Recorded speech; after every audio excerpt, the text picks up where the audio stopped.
Bienvenidos a esta comunicación titulada La socialización del miedo colectivo a través del contenido audiovisual distópico. Mi nombre es Rubén Arriazu Muñoz y soy profesor del área de Sociología en la Universidad de Extremadura.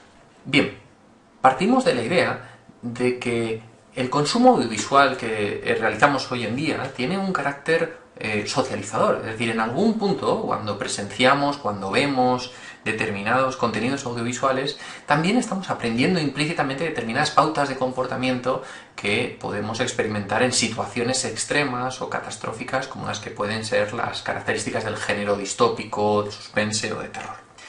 El objetivo de este trabajo es analizar cuáles son esos elementos y sobre todo lo que tienen relación con el aprendizaje del miedo colectivo, ¿no? En este caso hemos seleccionado la película Contagion, dirigida por Steven Soderbergh en el año 2011 y que de alguna forma nos sitúa en un escenario relativamente reciente relacionado con la pandemia provocada del COVID, ¿no? La línea argumentativa tiene muchas analogías que, como veremos, inducen al espectador a socializarse en lo que sería un terreno apocalíptico.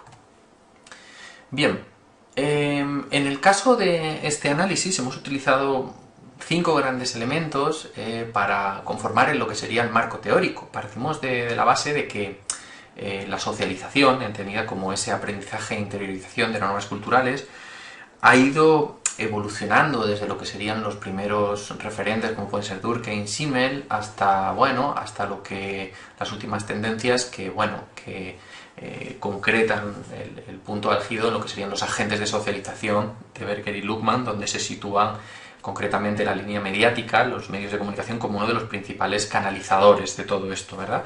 Entonces, para nosotros tenemos en cuenta que la socialización es ese aprendizaje de las normas sociales y culturales que está sometido a determinadas condiciones de posibilidad y especialmente condiciones de verdad. O dicho de otra forma, para que nosotros estemos aprendiendo e interiorizando algo, lo tenemos que vivir como verdad, como una verdad absoluta con la que interactuamos en nuestro entorno. Entonces, en este sentido, hemos tomado el triángulo aristotélico de la retórica, propuesto de una manera un poco más adaptada, en el caso de Montgomery, donde encontramos la existencia de 3 vértices que nos hacen someter a análisis la verdad y consecuentemente socializarnos en esa verdad, ¿no? En primer lugar estaríamos hablando de el emisor o esa credibilidad de partida que concedemos al emisor, que se concreta en la figura del ethos. Por otro lado hablamos de los hechos, o la evidencia, los hechos objetivables o el propio conocimiento, el logos, y por último hablamos de la emocionalidad, es decir, de la conexión emocional que existe entre el espectador y el logos y el ethos que está experimentando, ¿no? Entonces las nociones o las condiciones de verdad se sitúan un poco en el vértice de estos 3 grandes elementos. En concreto, centrando un poco el trabajo en lo que nos afecta, la socialización del miedo es una socialización basada en ese vértice donde la emoción, en este caso, está sometida, como dice Kemper, a un mayor poder, incluido el de la propia persona, ¿no? Nosotros añadimos del que desea deshacerse y, en cierto modo, redimirse, ¿no? De alguna forma, la socialización del miedo, el aprendizaje del miedo, está basado en un aspecto que Bauman ha definido como la probabilidad no calculable. O dicho de otra forma, tememos a aquello que no somos capaces de calcular, de prever, ¿no? Bien, ¿quién nos ayuda a presentarnos esas realidades no calculables? Pues la industria cinematográfica, ¿no? Concretamente el género distópico, a través de lo que serían pues las distintas situaciones apocalípticas, son verdaderos catalizadores o redefinidores de lo que serían los nuevos héroes o también nuevas realidades, ¿verdad? Y en ese sentido la industria audiovisual pues genera una especie de escenario fantasioso en el que se divierte y a la vez se teme en los mismos términos, ¿no? Para avanzar sobre esta cuestión vamos a explicar muy brevemente lo que sería el método utilizado. Partimos de la idea hermenéutica de Ricord, en el cual el análisis audiovisual está interconectado entre lo que sería el objeto, el contexto y el impacto de la audiencia, ¿no? Y partimos de la hipótesis de que nuestra actual cultura del miedo está fuertemente condicionada por por parte de ese contenido audiovisual, ¿no? Que se consume dentro del género distópico. Nosotros partimos de la base de que ningún contenido audiovisual es neutro y, por tanto, en determinadas circunstancias, ese escenario de posibilidad, las condiciones de posibilidad kantiana se ven marcadas por las realidades que el sujeto va viviendo y que de alguna forma se asemejan a lo que se ha vislumbrado de forma ficticia, ¿no? Entonces, bueno, como objetivo general y como parte de esta investigación, nuestra idea es presentar aquí distintos ejemplos de lo que serían las distintas formas que están relacionadas con la verdad, con la presentación y con la interiorización de este miedo. Vamos a ver ahora una serie de ejemplos. En primer lugar, vamos a ver una secuencia que hace referencia a lo que sería la presentación de una situación pandémica ante la audiencia. Sitúan al espectador como parte de un órgano de toma de decisiones. Veamos cómo es la secuencia. 47 casos y 8 muertes desde las 5 de la tarde. Es fin de semana. Estas cifras podrían ser bajas. La gente se queda en casa. Veremos cómo evoluciona. A día de hoy debemos inclinarnos por algo respiratorio, tal vez también por fómites. ¿Fómites? ¿Qué es eso? Se refiere a la transmisión por contacto. Una persona de media se toca la cara 2 o 3 mil veces al día. ¿2 o 3 mil veces al día?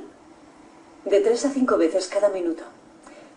Entre medias tocamos pomos, grifos, botones de ascensor y a otras personas. Esas cosas se convierten en fómites. ¿Eso debemos dar a conocer a la prensa? ¿Respiratorio y fómites? ¿Y cómo reaccionará la población? No se puede saber. Por una película con un tiburón de plástico la gente deja de bañarse en el mar, pero por una advertencia en un paquete de tabaco... Tenemos que informar al gobernador antes de poner histérica a la gente.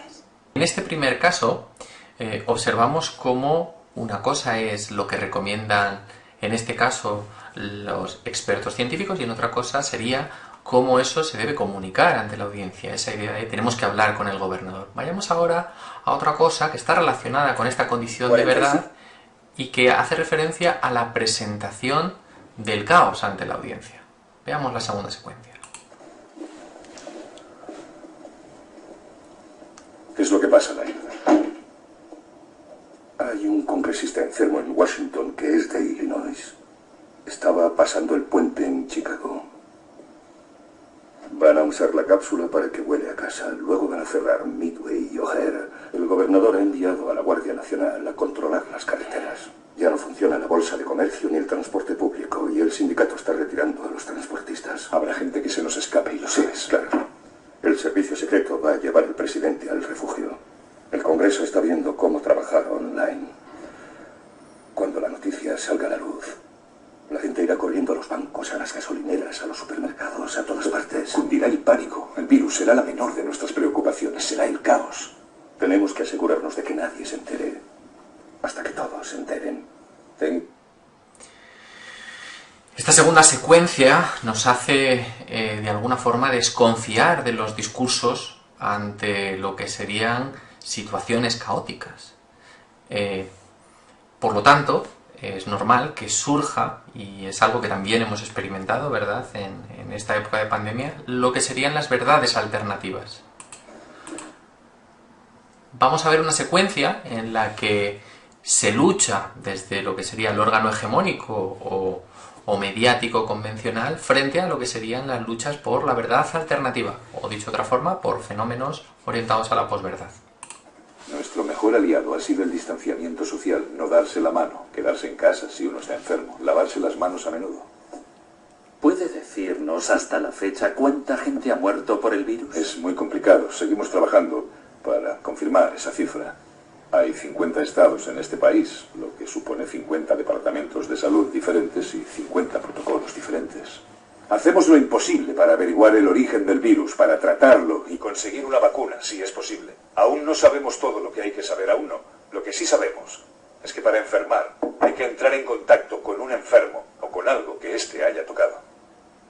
Y para asustarse hay que entrar en contacto con un rumor, o la televisión o internet. Lo que el señor Cranweedy está propagando es mucho más peligroso que la enfermedad. Sí. Ah, no me diga. Sí. Dígales qué significa realmente una R0D2, doctor Schiller. Enséñeles matemáticas, ¿no? Lo haré yo. El día 1 lo tenían 2 personas, y luego 4, y luego 16. Y cree que lo tiene controlado, pero luego 256, y luego 65.000, y se ve completamente desbordado. En 30 pasos hay 1.000 millones de enfermos. 3 meses. Es un cálculo que se puede hacer en una servilleta. Eso es a lo que nos enfrentamos. Y por eso no nos va a decir ni siquiera el número de víctimas. ¿Verdad, doctor Chiver? Pero sí les dirá a sus amigos cuándo salir de Chicago antes de que otras puedan hacerlo. Interesante ver cómo de alguna forma, en este sentido, se presenta la vacuna como una alternativa y se presenta la crítica de la vacuna que también hemos vivido de alguna forma en la situación pandémica como una de los aspectos a tener en cuenta, ¿verdad? Vamos a ver cómo de alguna forma el cierre de este largometraje aboga por una catarsis o una liberación en la que la verdad alternativa es finalmente deconstruida. Tenemos los resultados, señor Cranwide.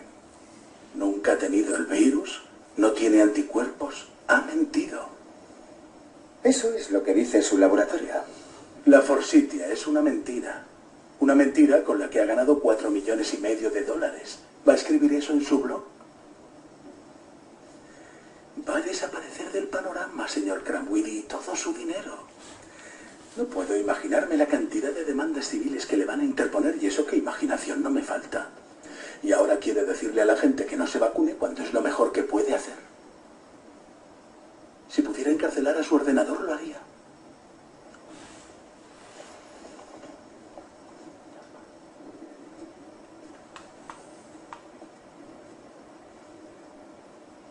¿Puedo irme ya?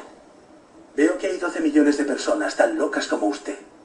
Ya tiene su fianza, enhorabuena. Para concluir, entendemos pues que, que existe una concordancia narrativa entre el miedo social ficcionado y el que posteriormente hemos presenciado, ¿no? Hemos visto cómo determinados escenarios relativos a la conformación de la verdad, al espíritu crítico, a la desconfianza, se han instaurado en el largometraje y también los hemos presenciado en este caso, ¿no? Existen paralelismos más evidentes, como pueden ser los hospitales de campaña, los protocolos de aislamiento, estados de excepción, el desabastecimiento en algunos casos, problemas para despedirse con los seres queridos, en fin, existe una serie de paralelismos que hemos ido viendo y que de alguna forma se han ido replicando, ¿verdad? Años después. De alguna forma, una de las conclusiones que sacamos es que el largometraje ha socializado al espectador en un escenario trágico, pero posible, donde la vacuna se percibe como una salida plausible para retomar el orden y cuestionada por algunos, ¿verdad?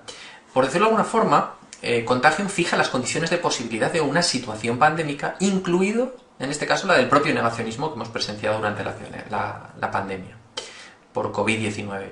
Por último, y para finalizar, podemos concluir que en este caso las distopías audiovisuales, por tanto, preparan de una manera lúdica al espectador, fijando condiciones de posibilidad hipotéticas donde el aspecto social y cultural que resulta más tenebroso, en este caso se hace conocido. O dicho de otra forma, esa probabilidad no calculable de Bauman se traduce en algo calculable y predecible, aunque sea de manera ficcional. Muchas gracias por su atención.